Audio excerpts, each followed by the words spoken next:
You're kneeling in sand, your knees burn. The iron collar around your neck is so tight you can barely swallow. The chain connects you to 11 other women. You can hear them breathing, some crying, one praying in a language you don't recognize. A man's shadow blocks the sun, relief from the heat for half a second. Then hands grab your jaw, force your mouth open. Fingers press against your teeth, your gums, the back of your throat. You gag. He doesn't stop. He checks your tongue for disease, examines your eyes, pulls down your lip like you're a horse at auction, because that's exactly what you are now. 12 days ago, you were the daughter of a village chief in the Sahel. 12 days ago, you had a mother who called your name every morning. She's dead now. You watched it happen, and you kept walking because the men with swords made it clear. Stop moving, join her. In Arabic, they have a word for what you've become. Jariya. It means slave girl. But that translation is too clean, too soft. It hides what the word really means. What it really means is, your body is merchandise now. Your future is whatever a buyer decides to do with it. Your past no longer exists. The man examining you steps back, nods to another man holding a leather pouch. Coins change hands. You've just been sold, for the third time this month, and the place they're taking you? Historians would spend centuries trying to pretend it never existed. This is the Arab slave trade. 14 million Africans, Hausa 300 years. A system so effective at erasing human beings that almost no descendants survive to tell the story. If this history matters to you, drop a like and subscribe. Crown and Dagger doesn't hide from the stories the world tried to bury. You know about the Atlantic slave trade, ships, chains, plantations in America, 12 million Africans transported across the ocean over 400 years. That history has museums, monuments, movies. Children learn about it in school. Politicians give speeches about it. But there was another slave trade, older, longer, and by some measures, even larger. The Arab slave trade began in the 7th century, shortly after the rise of Islam and the Arab conquests that spread across North Africa. It didn't end until the 20th century. Saudi Arabia officially abolished slavery in 1962, Mauritania in 1981. These aren't dates from ancient history. These are dates your grandparents remember. There are people alive today who were born into societies where this trade still operated legally. Between 650 AD and 1900 AD, somewhere between 14 and 17 million Africans were taken from their homes and transported to the Middle East, North Africa, and the Arabian Peninsula. Some historians argue the true number is even higher, because records were inconsistent and countless deaths went undocumented. More people, over a longer period, through routes that stretched across 3 continents, yet almost no one talks about it. Why? Because this slave trade was designed to leave no trace, and it succeeded. In America today, there are 45 million people of African descent, living proof of what happened. Their existence keeps the memory alive. Their struggles for equality ensure the history is never forgotten. In the Middle East, after 300 years of importing millions of Africans, almost nothing, small communities in Yemen, scattered populations in southern Iraq, a few thousand Afro-Arabs in Morocco, tiny remnants where there should be millions. Where did 14 million people go? The answer is the darkest part of this story. The men were castrated. This is not theory. This is documented across hundreds of primary sources spanning multiple centuries. Arab slave traders systematically castrated African males at rates between 80 and 90%.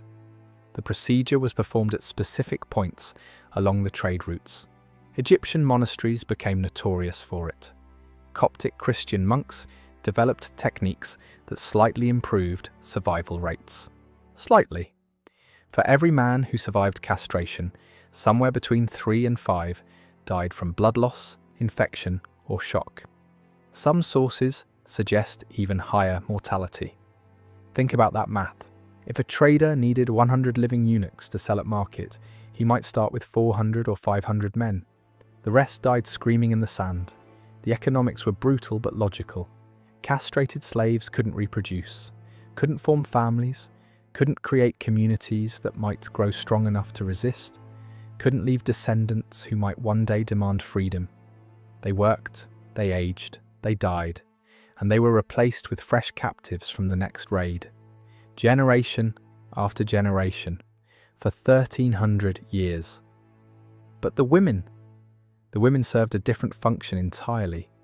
They were kept intact, kept fertile, kept specifically because of what their bodies could produce. And what happened to them is a story that historical records tell only in careful euphemisms, in silences between words, in details that writers of the time considered too indelicate to describe directly. The machine required constant feeding. Arab merchants weren't raiders themselves. They were businessmen operating sophisticated commercial networks that spanned continents. They didn't attack villages personally. Instead, they created economic systems that incentivized Africans to capture and sell each other. Guns flowed into the continent. European firearms traded through Arab middlemen. Textiles, luxury goods, salt, which was precious in sub-Saharan regions. And in exchange for these goods, human beings. The kingdom of Dahomey, in what is now Benin, became one of the major suppliers. The kingdom's economy grew dependent on annual slave raids against neighbouring peoples. The Sultanate of Zanzibar controlled the East African trade routes. The Funj Sultanate of Sudan dominated the Nile corridor. Various Tuareg groups controlled trans-Saharan routes. African kingdoms waged war on their neighbours, not for territory, but for human merchandise. Captured survivors were marched to collection points and sold to Arab traders. The cycle fed itself endlessly. More guns meant more successful raids. More raids meant more captives. More captives meant more purchasing power. More purchasing power meant more guns. A machine that fed on human misery and grew stronger with every life it consumed. Villages were attacked at dawn when resistance was weakest. Warriors surrounded settlements while people slept. The assault was sudden and overwhelming. Men who resisted were killed immediately. Men who surrendered were evaluated on the spot. Age, health, strength. Young, strong men were separated for castration and sale. Older men with no market value were frequently killed where they stood. But the women faced different calculations entirely. Traders examined them with specific criteria in mind. Age mattered enormously. Girls too young would require years of feeding before becoming useful. Women too old had diminished value. The ideal range was roughly 13 to 25 years old, old enough to survive the brutal journey ahead, young enough for decades of use. Physical appearance affected price dramatically. Arab markets had specific preferences that experienced traders knew intimately. Certain body types, certain features. Different markets preferred different characteristics. Ethiopian women commanded premium prices across almost all markets. Their features were considered particularly desirable. They might sell for double or triple what women from other regions brought. Women who met desirable criteria were separated immediately. They'd receive marginally better treatment during transport. Not from compassion, never from compassion. Damaged merchandise sold for less. Protecting the investment made economic sense. The separation of families happened at capture sites or collection points. Mothers torn from children, husbands from wives, sisters from brothers. The bonds of a lifetime severed in moments, with no hope of reunion. European explorers and missionaries who witnessed these separations left accounts describing scenes of unimaginable grief, the screaming, the desperate clinging as families tried to hold on to each other for a few more seconds. The final moments of contact before chains were pulled tight, and people who had loved each other their entire lives were dragged in opposite directions, never to meet again, never to know what happened to each other. One missionary wrote that the sounds haunted his dreams for years afterward. that he could still hear the mothers calling for their children decades later, that no matter how far he travelled or how much time passed, those screams followed him. Those screams echoed across Africa for 1,300 years, and almost no one in the outside world heard them. Then came the Sahara. The trans-Saharan routes were journeys measured not in miles but in death. Picture the distance from New York to Denver. Now imagine walking it, in chains, with almost no water, under a sun that kills. From collection points in sub-Saharan Africa to the great markets of North Africa, Tripoli, Tunis, Cairo, Marrakech, caravans travelled distances exceeding 10,500 miles. Some routes stretched over 2,000 miles. The journey took 2 to 3 months under optimal conditions.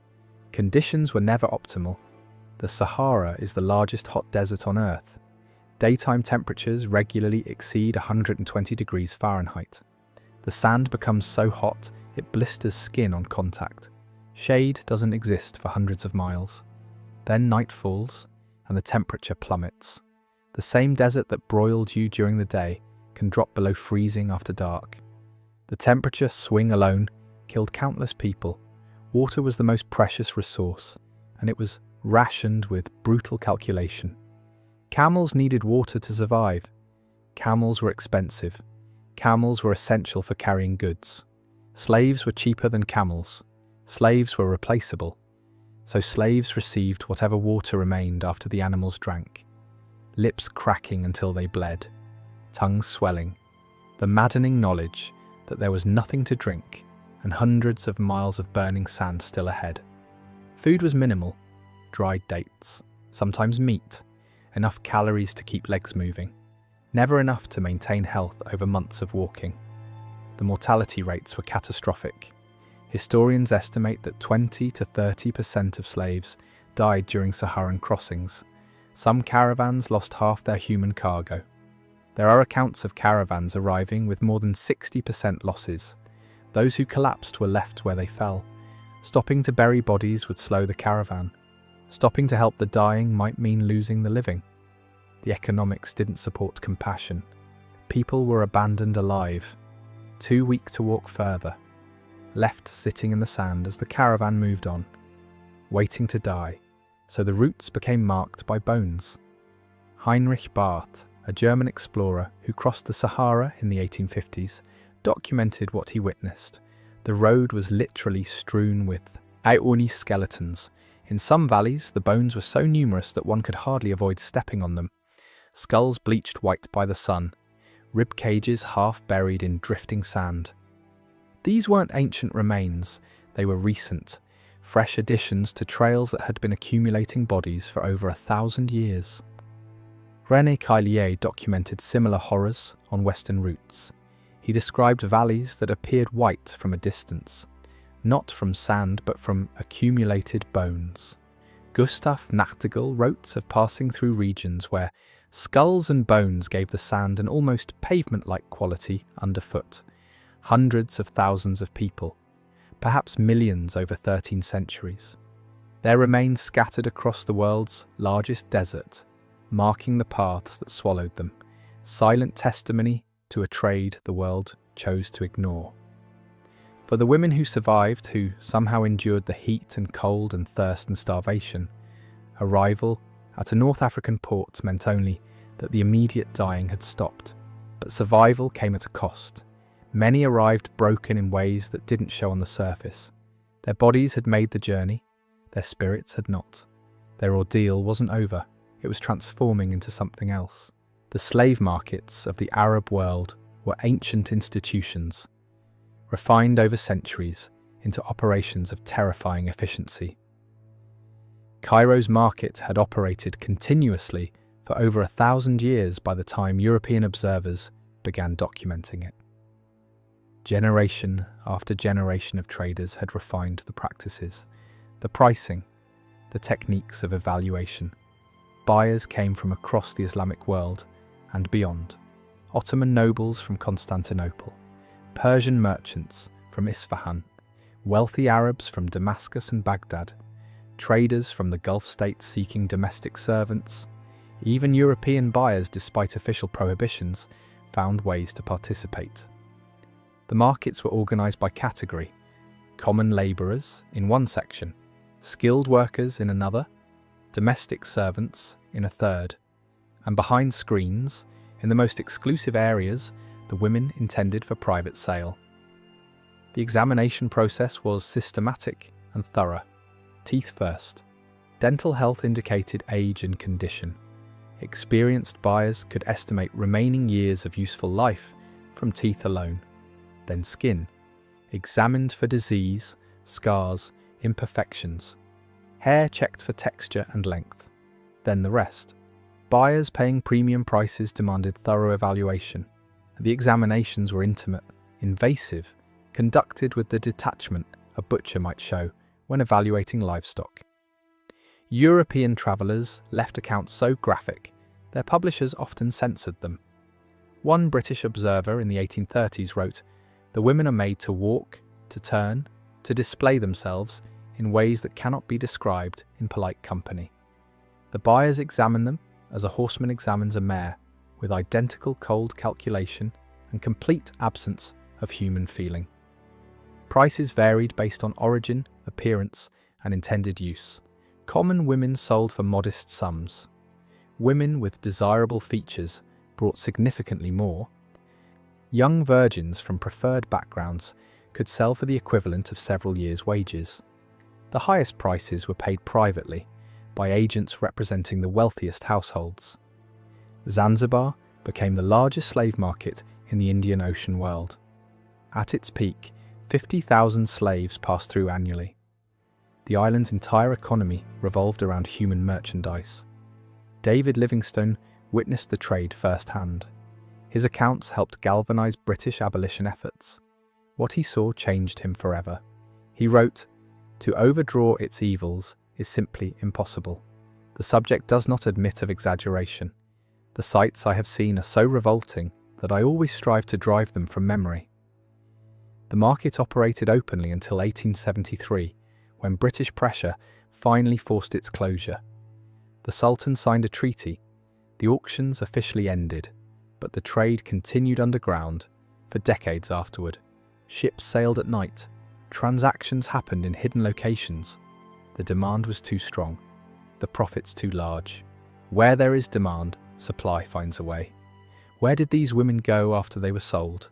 The answer depended entirely on who bought them and what they were bought for. The wealthiest buyers were building harems. Ottoman sultans maintained harems with hundreds of women, sometimes thousands. The imperial harem at Topkapi Palace in Constantinople held up to 2,000 women at various points in history. Lesser nobles and provincial governors kept smaller collections proportional to their wealth. Even moderately wealthy merchants might own several women for domestic and personal purposes. The harem was more complex than the word suggests today. It wasn't merely about physical gratification. It was a political institution where women competed for favour. Bearing a son to a powerful man could mean everything. The mother of a future sultan wielded enormous power, so women schemed, formed alliances, undermined rivals. Poison was common. Political manoeuvring, as sophisticated as anything in the formal court, took place behind harem walls. For a captured African woman, entering a harem meant systematic erasure of everything she had been. She received a new name. Her language was forbidden. Her religion was replaced. Her past was destroyed and rebuilt. Trainers taught her new customs, behaviours, expectations, how to walk, how to serve, what was permitted and punished. Eventually, nothing remained of who she had been. The person her family loved was gone, replaced by someone created to serve her owners. Some women navigated this successfully. A rare few achieved genuine power. Kösem Sultan dominated Ottoman politics for decades. She began life as a slave girl captured from a small Greek village. Hürrem Sultan became the legal wife of Suleiman the Magnificent, an almost unheard of achievement for a former slave. But these were exceptions so extraordinary that history record their names precisely because they were unusual. For every Kosem, thousands lived and died anonymous, used until no longer useful, then discarded. Women sold to less wealthy buyers faced different circumstances. Many became domestic servants with additional obligations. They cooked, cleaned, raised children, and submitted whenever their owner desired. There was no concept of consent, no option to refuse. Islamic law technically provided some protections for slave women who became mothers. A slave who bore her master's child was called Walad, mother of a child. She couldn't be sold afterward. Her child was born legally free. When her master died, she would gain her freedom. But these protections required enforcement. Reality was inconsistent, and protections only applied after pregnancy. Before that, she was property. Children born from these unions were legally free, often acknowledged. Some achieved prominence. Multiple sultans were sons of slave mothers, but the mothers remained slaves unless explicitly freed. Whatever intimacy occurred was compelled, not chosen. Over generations, these children married into Arab populations. Their features blended, their African heritage diluted with each new generation until it became invisible, until it vanished completely. This was the final erasure, not just of individuals, but of their descendants, not just of lives, but of any evidence those lives had ever existed. The final erasure, not just of individuals, but of their descendants, until no trace remained. If you're still here, hit subscribe. This story isn't over. The Arab slave trade didn't end with a dramatic abolition. There was no Emancipation Proclamation, no civil war fought over it, no moment when the world rose up and declared it finished. Instead, it faded, slowly, reluctantly, under external pressure rather than internal moral awakening. British naval power gradually closed East African routes in the late 1800s. The Royal Navy actively hunted slave ships. Colonial administrations suppressed trans-Saharan trade as European powers carved up Africa. International pressure forced formal abolitions throughout the 20th century. But the legacy isn't monuments or memorials. The legacy is absence. In the Middle East today, there are virtually no descendants of the 14 million taken there. The men were castrated, the women's children were absorbed into Arab populations, their heritage diluted until it disappeared. The victims vanished so completely that most people don't know they existed. No movies have been made about them. No holidays commemorate their suffering. No politicians give speeches in their memory. In 2020, archaeologists in Libya discovered a mass grave. Hundreds of remains. Analysis revealed they were sub-Saharan Africans who died in the 18th or 19th century, almost certainly slaves who never finished the crossing, who collapsed and were left behind while the caravan moved on. They had no names in any record, no descendants to claim them, no one anywhere in the world who remembered they had ever lived, no grave markers, no memorials, no one to mourn them. Just bones in the desert, silent evidence of a tragedy the world chose to forget. The Atlantic slave trade left 45 million descendants who ensure history is never forgotten. The Arab slave trade left silence, nothing but silence. 14 million people, erased so completely that we don't have their names. The woman in the market, the one whose teeth were examined, whose body was evaluated, whose humanity was stripped away one inspection at a time. We will never know what she was called before they took her name. The name her mother gave her, the name her village knew her by. She might have ended up in a Cairo harem, competing with dozens of other women for scraps of attention from a man who owned her. She might have ended up in a Baghdad household, cooking and cleaning and submitting whenever called. She might have ended up in a palace in Istanbul, forgotten in a corner when her youth faded. She might have borne children who never learned her original language, who never heard her songs, who never knew her stories or where she came from. She might have died in the desert, her bones joining millions of others marking the roots that civilization has tried to forget. What we know is that she existed. She suffered. She endured things that no human being should ever endure. And for 300 years, millions like her fed a machine designed to consume them completely. The Atlantic slave trade has monuments, museums, memorials, days of remembrance. This history has sand covering bones that no one will ever identify. Remember her. Not as a number, not as a statistic. Remember her as someone's daughter, someone who laughed once, someone who had a name before they erased it. That's the only memorial these 14 million will ever receive. This is Crown and Dagger. We don't sanitize history. We show you what actually happened. If this story mattered to you, drop a like. Hit subscribe if you haven't already. And tell me in the comments, what other buried history should we uncover next?